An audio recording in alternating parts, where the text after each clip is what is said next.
استاد بھی بنایا.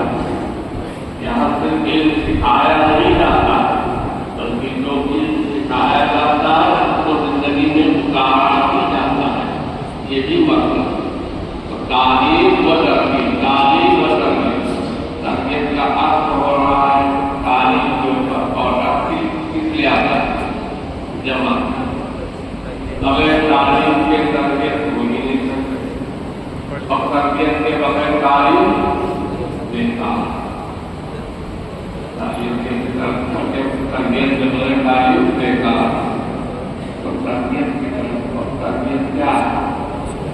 وہی اپنے کو مکارم اخلاق کے ساتھ آگاہ کرنا. اسلامی آداب کے ساتھ کرنا. یہ عادت الگ بہت ہوتی ہے. اگر ہر چیز کے اندر کھانے پینے میں رہنے سہنے میں اٹھنے بیٹھنے میں بھی کسی سے ملنے جلنے میں بھی عادت تو آ جائے. آپ نے حدیث پڑھی ہوگی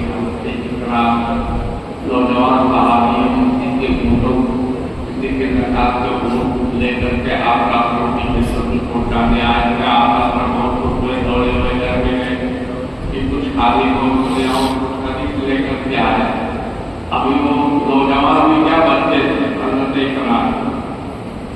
تو اس کو آپ بھی ان کے ساتھ کھانے لگے ہوگی. اب وہ کبھی یہاں سے اٹھا رہے ہیں کبھی وہاں سے اٹھا رہے ہیں.